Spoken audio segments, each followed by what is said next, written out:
అందరికీ శుభ దుపార్. ఎలా ఉన్నావు పిల్లారు? మంచిగా ఉన్నావు కదా? अब्बा निके तेलुगू राहिलेहो.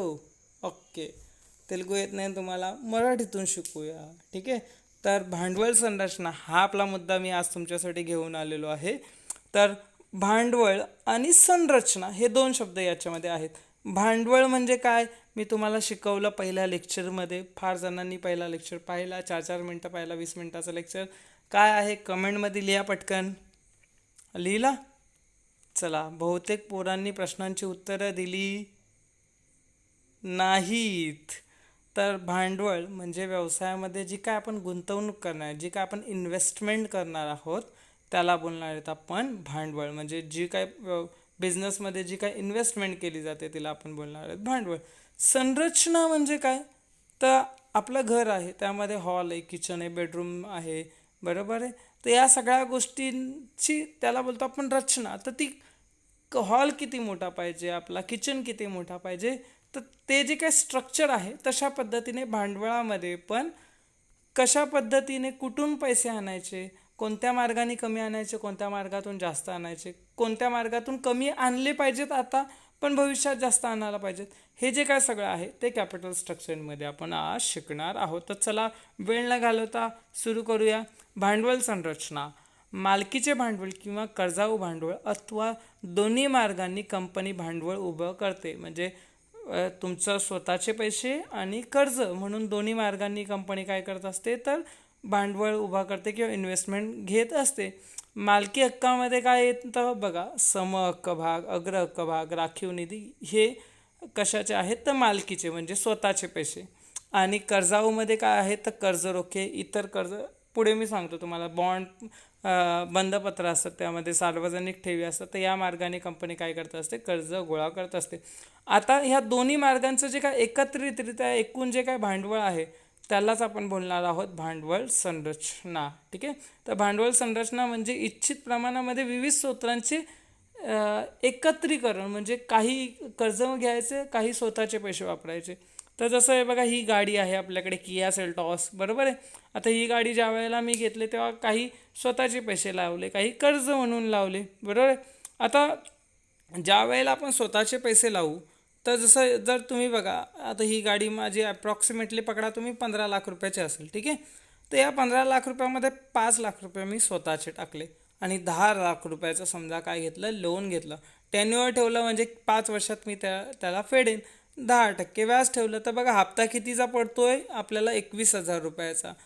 तर मग माझा मंथली इन्कम म्हणजे मी जो काय व्यवसाय करतो किंवा मी जो काय बिझनेस करणार आहे त्याच्यामध्ये पर्टिक्युलरली मला 21,000 रुपये तरी मिळाले पाहिजे तर माझा बिझनेस चालेल, बरोबर आहे. मी ही जी काय गाडी घेतले, 21,000 रुपये जर मी दर महिन्याला हिच्यातून कमवतोय तर मग मला काय होणार आहे, प्रॉफिट होणार आहे. लक्षात घ्या, हे तुम्हाला फक्त उदाहरणासाठी सांगितलं. तर समजा बिझनेस असता, ही गाडी पकडा माझी बिझनेस असती, बरोबर आहे. तर या बिझनेसमध्ये मी कर्ज घेतले 10 लाख रुपये, तर ॲटलिस्ट मला 21 लाख रुपये तरी मिळायला पाहिजे तेव्हा मी बँकेचे लोन फेडेन. नाही तर मग काय होईल का, ही जी माझी काय गाडी, जी काय माझी मशीन आहे ज्याच्यातून माझा व्यवसाय चालतोय, तर हिचे जर मी 3 ते 4 हप्ते भरले नाही तर ही जी माझी मशीन आहे ती काय करतील, उचलून नेतील.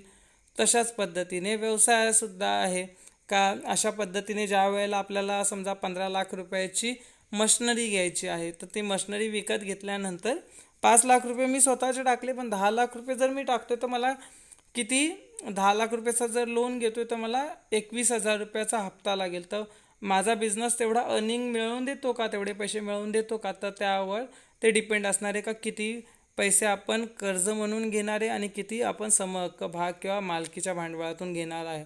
तर दोन्ही प्रतिभूतींचे संबंध, त्यानुसार कंपनीची मालमत्ता खरेदी साठी जो निधी पुरवठा करणार आहोत त्याला आपण काय बोलणार आहोत, भांडवल संरचना. इथं दिलं आहे बघा, कर्जावर रक्कम आणि समहक्क भाग यांचे जे काय प्रमाण असणार आहे, बरोबर आहे, तर त्यावर ते डिपेंड असणार आहे का भांडवल संरचना म्हणजे काय. ठीक आहे. तर आता इथे दिलेलं आहे, जर तुमचा व्यवसाय आहे त्याला तुम्हाला धोका नको, जास्त धोका नको, तर जसं 1,000 रुपयाची मालमत्ता आहे, तर जर लो लिव्हरेज म्हणजे काय, जर तुमची कॅपिटल स्ट्रक्चरिंग, जर तुमची भीती वाटत असेल तुम्हाला तर काय करा, स्वतःचे पैसे जास्त लावा. 800 रुपये स्वतःचे लावले, 200 रुपयाचाच लोन घेतलं का, तर लोन कमी आहे, तर तुम्हाला जो काय व्याज बसणार आहे किंवा जे काय हप्ते असणार आहेत ते छोटे असतील, बरोबर आहे. म्हणजे तुमच्या बिझनेसला थोडा कमी फायदा झाला तरी पण तुम्ही काय करू शकता, ते लोन पे आउट करू शकता.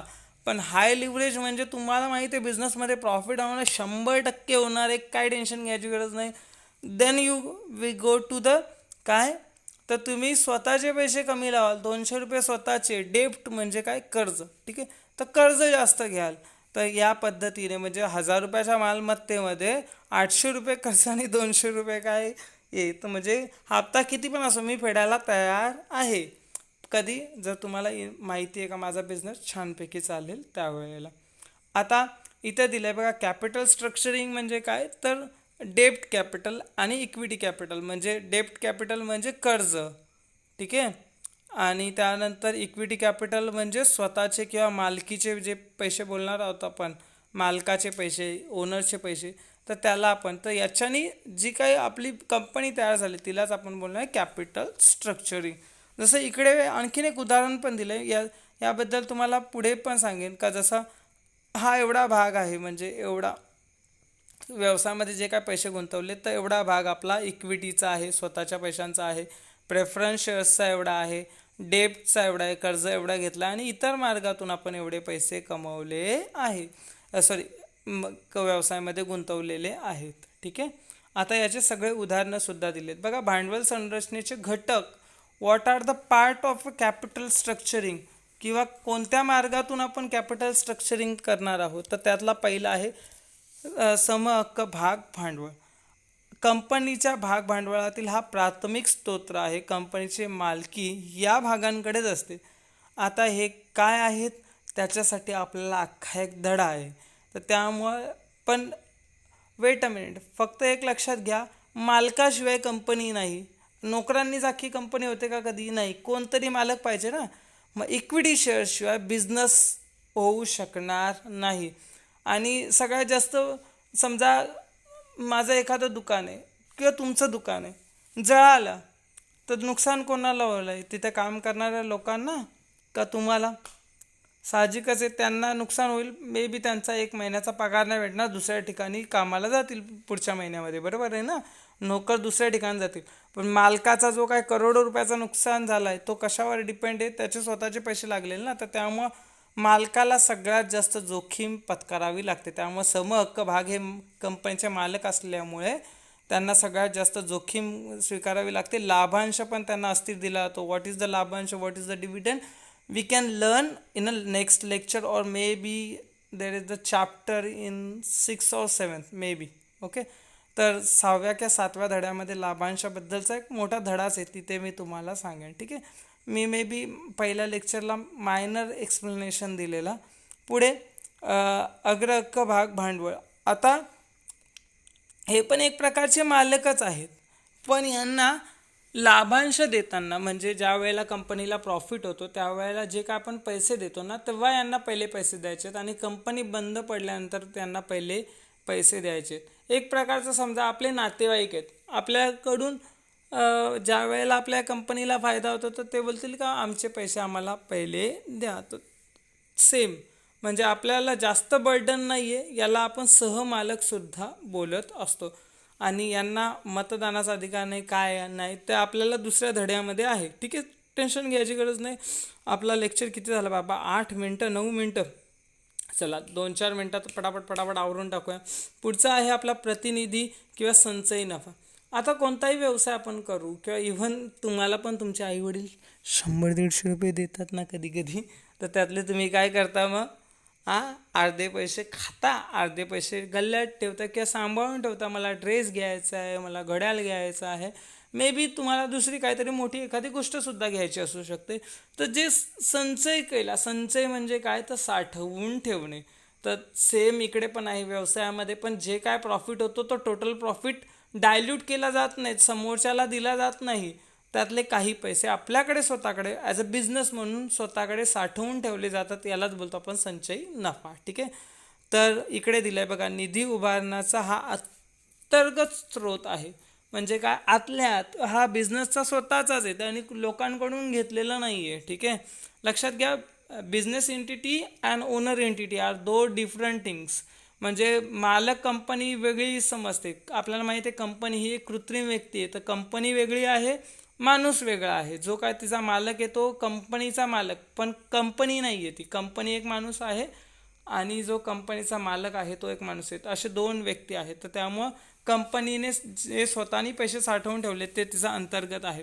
कशातून तयार होतो बघा, याला नफ्याची पुनर्गुंतवणूक असं म्हणतात. म्हणजे जे काय आपल्याला कंपनीला झाला आहे नफा, तोच पुन्हा आपण काय करायचा, गुंतवायचा आहे. वाटप न केलेल्या नफ्यातून व्यवसायासाठी वापर करणे म्हणजेच नफ्याचे भांडवलीकरण. ठीक आहे, पुढे आहे आपला कर्जाऊ भांडवल. आता कर्ज म्हणजे आपल्याला माहिती आहे डेफ्ट, मगाशी सांगितल्याप्रमाणे स्वतःचे पैसे आणि कर्जाऊ पैसे, बरोबर आहे. तर त्याचे काय काय आहेत, तर पहिला आहे कर्ज रोखे, ज्याच्यासाठी आपल्याला चौथा धडा आहे तो पण सांगेन. आणि पुढे आपला जेव्हा दुसरा धडा चालू होईल त्या कॅपिटल स्ट्रक्चरिंगमध्ये पण तुम्हाला काहीशे पॉईंट्स दिलेले आहेत, तिकडे तुम्हाला नीटली डिस्कस करेन. फक्त लक्षात घ्या, हे जे काय या मार्गाने काय जे काय कंपनी पैसे गोळा करते ते कर्ज म्हणून घेते. कर्जाचा काय नुकसान काय, तर कर्ज परत द्यावा लागतो. स्वतःचे पैसे, माझे पैसे मी व्यवसायातून घेईन नाही घेणार, तर तोच आहे. तर कर्ज घेतल्यानंतर आपल्याला हप्ते फेडावे लागतात. तशा पद्धतीने कर्ज रोख्यांची पण विक्री केली तर आपल्याला काय करावं लागतं, त्याला निश्चित दराने व्याज द्यावा लागतो. मुदती कर्ज हे आपल्याला बँका आणि वित्तीय संस्था, फायनान्शियल इन्स्टिट्यूट आणि बँका देतात. बजाज फायनान्स, त्याच्यानंतर HDFC bank, ICICI bank, SBI bank. तर ते जे काय आपल्याला सेम, पण हे पण कर्ज आहे ना, तर त्यामुळं आपल्याला त्याच्यावर काय द्यावा लागतो, व्याज द्यावा लागतो. तर हे सगळ्या गोष्टी होत्या. आता इथं दिलेलं आहे बघा, का भांडवल संरचना ही आपली एकूण मालमत्ता आहे 8 लाख रुपयाची, बरोबर आहे. त्याच्यामध्ये 1 लाख रुपयाचे आपण समहक्क भाग विकत घेतले. 5 लाखाचे आपले अग्रहक्क भाग आहेत. राखीव निधी आपला 50,000चा आहे, बरोबर आहे. त्याच्यानंतर दायित्वामध्ये लॅबिलिटीजमध्ये 1 लाख रुपयाचे आपण कर्जरोखे विकलेत. त्याच्यानंतर धनको म्हणजे काही लोकांनी आपल्याला उधारीवर माल दिलेला, आणि देयपत्र म्हणजे बिल्स पेबल, याच्यासाठी तुम्हाला BK मध्ये सुद्धा धडा आहे. तर ओव्हरऑल अशा पद्धतीने जे काय व्यवसायामध्ये 8 लाख रुपये आले त्याच्या बदल्यात आपल्याकडे 8 लाख रुपयाची काय आहे, मालमत्ता. भांडवल संरचना काय झाली, तर 1 लाख रुपयाचे समहक्क भाग आहेत, अग्रहक्क भाग 5 लाख रुपयाचे, राखीव निधी 1 लाख रुपयाचे आहे, आणि त्याच्यानंतर कर्ज रोखे ते काय आहे 1 लाख रुपयाचे. अशा पद्धतीने आपला जे कॅपिटल स्ट्रक्चरिंग आहे ते किती आहे, 7,50,000 रुपये आहे. लक्षात घ्या, हे जे आहे हे दोन्ही शॉर्ट टर्मसाठी आहेत. जेव्हा आपल्याला एखादा व्यक्ती सामान देतो किंवा तो किती महिन्यासाठी देतो एक, आणि आपल्याला सांगितलं आहे काय पहिल्याच याच्यामध्ये सांगितलं आहे ना, का हे कसं असतं, दीर्घ मुदतीचं असतं. बघा इकडे कुठे मेन्शन केलं आहे, एक मिनटं हा शोधून दाखवतो तुम्हाला. हा बघा, दीर्घ मुदतीचं असतं. हे कसं असतं, दीर्घ मुदतीचा निधी आहे हा, जो व्यवसायामध्ये दीर्घ मुदतीचा आणि विशिष्ट पूर्ण आहे. त्यामुळं जो लॉंग टर्म आहे त्यालाच आपण कॅपिटल स्ट्रक्चरिंगमध्ये घेणार आहोत. तर हा आपला लेक्चर होता. मी तुम्हाला स्थिर भांडवल आणि खेळते भांडवलाचा हा जो हे आहे त्याच्यावर एक फरक स्पष्ट करावा, एक मे बी 3 ते 4 मिनटाचा आपला लेक्चर असेल, तो मी नंतर घेईन. आता तुम्हाला बोर करणार नाही, 13 मिनटं झाले, बरोबर. आता बघा, हा आपला स्वाध्याय आहे. 5 प्रश्नांची उत्तरं तुम्हाला द्यायची आहेत. आपला धडा कंप्लीट झालेला आहे. तर या सगळ्या प्रश्नांची उत्तरं सगळेजण कमेंटमध्ये लिहितील आणि तेव्हाच घरी जातील. त्याच्या अगोदर घरीच आहात ना तुम्ही विसरलो मी. तर सगळ्या प्रश्नांची उत्तरं द्या आणि मग तुम्ही आपला लेक्चर थांबवा, ठीक आहे, आणि यूट्यूब बंद करा. तर असाच छानपैकी लेक्चर घेऊन पुन्हा एकदा भेटूया. खुश रहो, सीखते रहो, हंसते रहो. Good bye.